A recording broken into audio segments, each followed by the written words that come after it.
कोई सब करेगा क्या बस जैसे कोई तू तार का देखते दिल जुड़ा गया क्या भैया दिल को लग लागे कोई वो साथी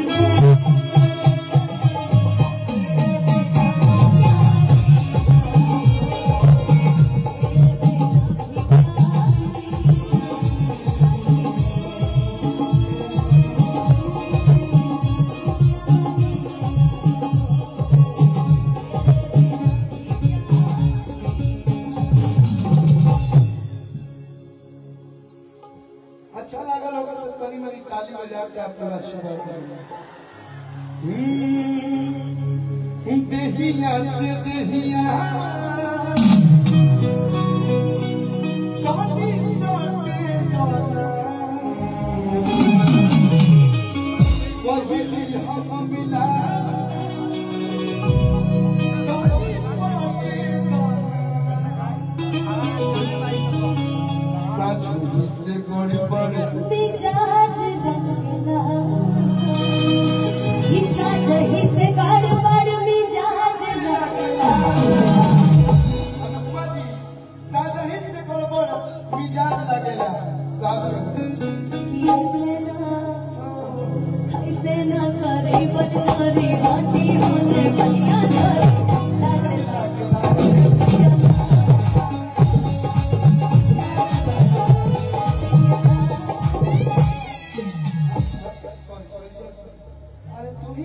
अच्छा भैया लोग कहता लोग कि कलुआ खाली गाने गावता जैसे एल्बमों में फिल्मिया में नाचला वैसे नाचत नहीं थी तनी मनी डांस हो जाए भैया देखिए विधायक जी हमारा हो हिप हॉप बना मिला लेकिन तनी मनी में भोजपुरी में जोन बोला है भैया वही करता लेकिन आज एक बार हालांकि क्या अनुपमा जी के भी कोई लोग हमारे डांस हो जाए यही नहीं आज अनुपमा जी के साथ साथ रिकॉर्डिंग डांस भी हो गया धीरे धीरे कि ऐसे ना करी मत चोरी बोले बनिया छोड़े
भैया भैया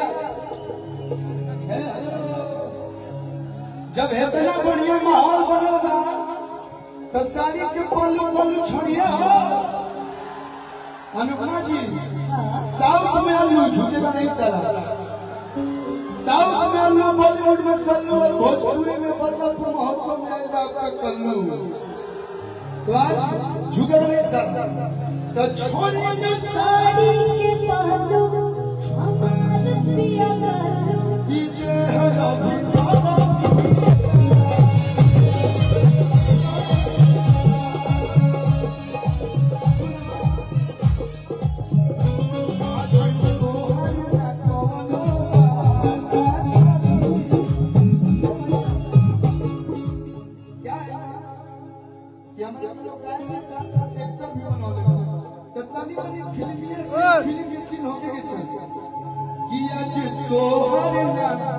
कवनो बहाना चली चूसे भवरा के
आज हमको डांस करने का सपना पूरा हो गया।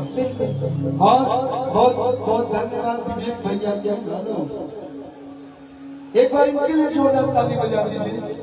बहुत बहुत धन्यवाद। देखिए क्या होता है, शादी भी आगे ना हुआ कि ना होगा, तो आपने हमको बदलापुर महोत्सव में बुलाया, विधायक इसके लिए सारा आप ही को क्रेडिट जाता है। बहुत बहुत धन्यवाद। और जौनपुर के धरती से हम बहुत पहले से जुड़ल बानी। हमने के फिल्म के जौन भी शूटिंग जौनपुर में होला सर, और आपसे वादा लेके जाते हैं कि अगला अगर कल्लू का उत्तर प्रदेश में शूटिंग होगा तो वो बदलापुर में ही होगा। और उसकी सारी जिम्मेदारी, सारा परमिशन से लेके रहे सब हमारे विधायक जी रहेंगे। तो एक भाई को बुलाना चाहूंगा जो इस कार्यक्रम के लिए बहुत मेहनत किया, सिद्धार्थ भाई। एक बार इसके लिए भी जोरदार ताली बजा के स्वागत करें। बहुत बहुत धन्यवाद भाई। और जौनपुर हमारा साथ 12 साल से जुड़ल बा। आज फिल्म में तनी बड़ी सुंदर बने, और भी सुंदर बनाते मिले हमारे शमशू दादा जो मेरे मेकअप आर्टिस्ट है, शाहगंज से हैं, वो भी जौनपुर की धरती से है। उनको भी बहुत बहुत धन्यवाद भाई, जो आप हमारे साथ हमेशा साया बन के रहते हैं, उसके लिए दिल से बहुत बहुत धन्यवाद। जौनपुर की धरती कमाल होने एक बार जोरदार ताली आपको जौनपुर की बजा। एक बात पता चली, बताइए। पहले आप विधायक जी को मंच पे बुलाइए, फिर हम जी। जौनपुर के लोग, जौनपुर एक ऐसा जिला है कि जहाँ 80% जो आईआईटी से जुड़े और जब जौनपुर है। वाह। और जौनपुर जिले के ही विधायक है, ऐसा विधायक भी आपने कहा कि ऐसा विधायक मैंने नहीं देखा, और हमारा सभा कार्यक्रम मैंने नहीं देखा कि 5 साल लगातार कोई महोत्सव चला हो। एक जोरदार तालियां बजाइए और आइए सुनते हैं कल्लू जी और अनुपमा जी। हाँ, मैंने सुना है जी। आज विधायक जी पता नहीं मैंने क्या सुना। अच्छा, मैंने सुना है सर कि देखिए अंदर की बात है, लेकिन सब लोग सुन लेगा तो कोई बात नहीं। मैंने सुना सर आप डांस बहुत अच्छा करते हैं। देखिए मुझे, हम तो हमेशा करते हैं, हम हमेशा करते हैं। अभी आप देखिए, आप डांस मत कीजिए, पर आप ये डांस हल्का हल्का ऐसे कर दीजिए, हम लोग खुश हो जाएंगे। जितने भी मीडिया लोग सब लोग अच्छा गीत बनाइएगा। चलो हाँ हो गया। गाई मैं गाऊं? सुंदर से गीत मैं गाऊं? सर के लिए। आई ला हो बारात करे आकी हमसे बात मांगे में मोबाइल नंबर लगा रहा गोली फूला झारे हर पापा के परिवार लगलू पासारे तू तापा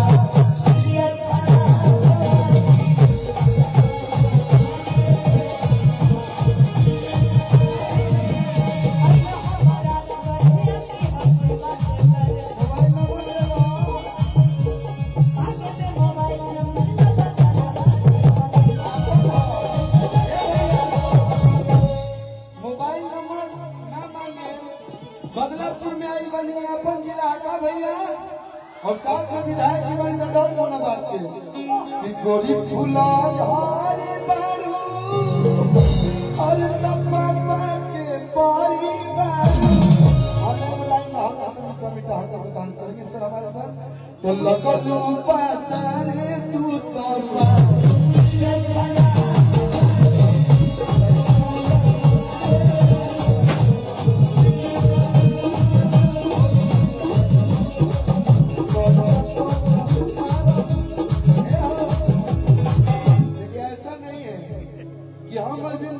कल्लू है तो कल्लू अपना ही गाना गाएगा। म्यूजिक बाजेगा तो हमने हिंदी गाना गाई ना सुनो खेसारी जी का भी गीत गाई ना हम कौन भैया तो हम बचपन सुना के बोल भाई बन गए। अब पहला ऐसा कलाकार हूँ जो खुद में गर्व करता हूँ कि भोजपुरी के सारे कलाकार कल्लू को अपने भाई मानकर कल्लू को प्यार करते हैं। वो आप लोग का देन है तो कहे के बाद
एक बात भाई दिल से बोली भैया सुंदर तो आप है लेकिन जब हंसती है तो जब आपका दिखता है तो भान से नशा कम नहीं होता है। तो इसीलिए आपके लिए भी लाइन है बोली कि हमके पटावे तो फूलवे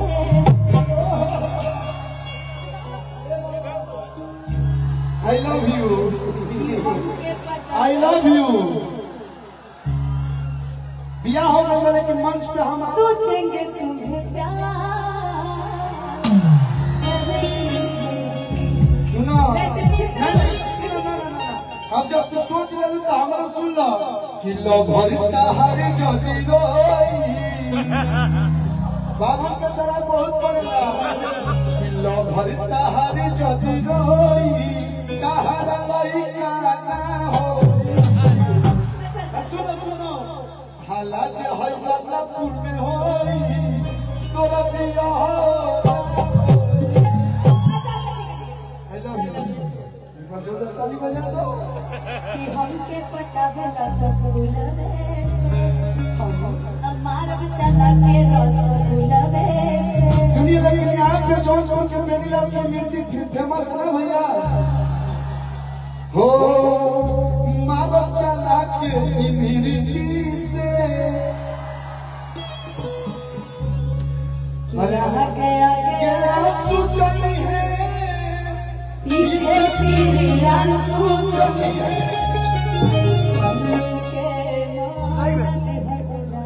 एक मंच पे पटना में पवन भैया मेरा गाना गाए थे, जवानी उभर फूलो मारा था, तो उन्होंने कहा था कि मेरा छोटा भैया के गाना आता, आज भैया नहीं है उनके बदले मैं गा रहा हूँ। बोलिए कि पवन के मान दिहर तुरा, अरे हाय कलुआ के मान दिहर तुरा।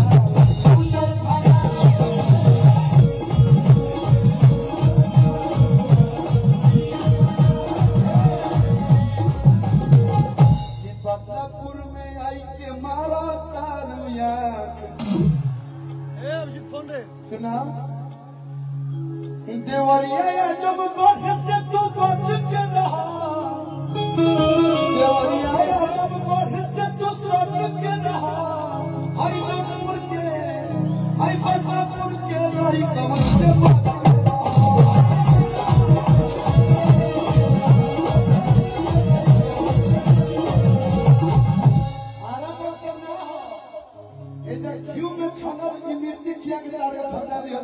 अच्छा कि आरा बक्सर के लाइफ से साथ के रहा, ताली बजा के भैया कि आरा बक्सर के लाइफ से साथ के रहा, हम बदलापुर के लाई कमर से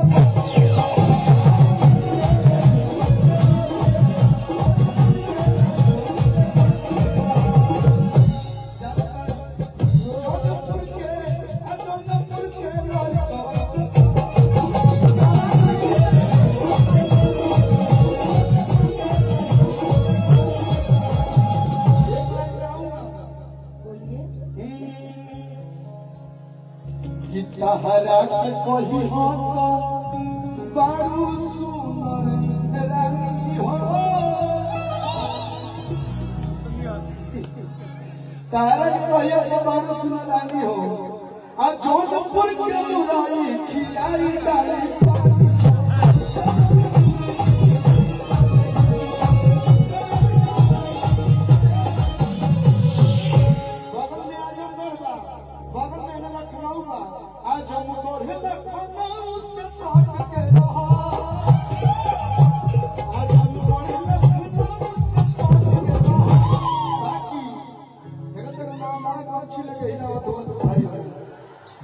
कि बदलापुर के लाई कमर से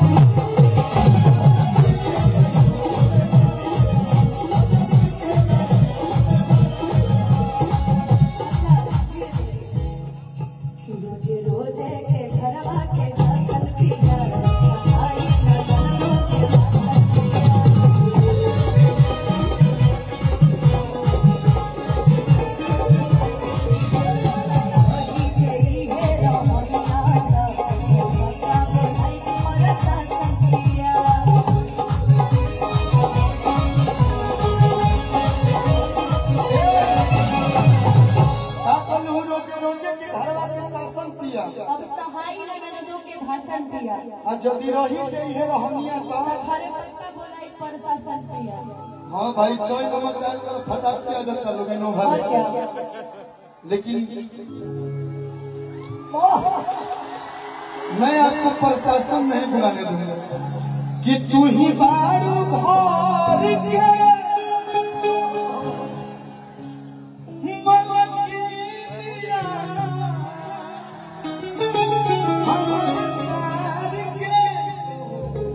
अरे बहिनिया सुनो पगली तू जो बोलते तेरे लिए चांद तारे तोड़ के ला दूं, तेरे लिए चांद तारे तोड़ दूं और ये झूठ चलेगा कि 2-4 और बोल दूं, यही करते हैं कि अगर तुम मिल जाओ निकलती नहीं और सोचना भी हो जैसा सिंगर के बात कर रहा बहुत अच्छे दोस्त कि तोहरे नाम कदम बदलापुर के जमीन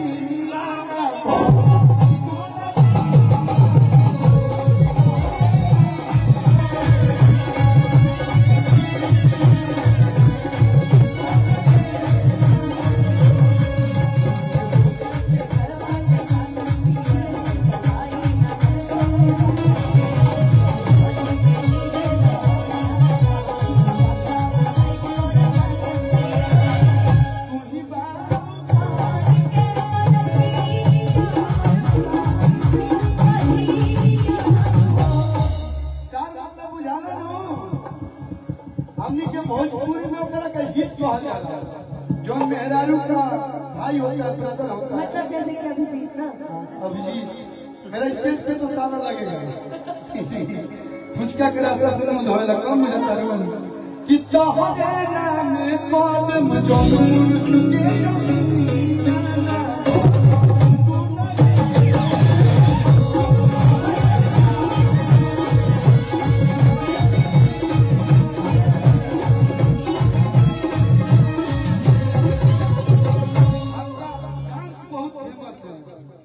सुहाना भाई तनी एक बात तनी मनी हल्का फुल्का स्टाइल है, बहुत सुंदर नाचते हैं, ड्रेस को मत चाहिए, अंदर से बहुत चमचला है कि तोहरे नाम कदम जमुन के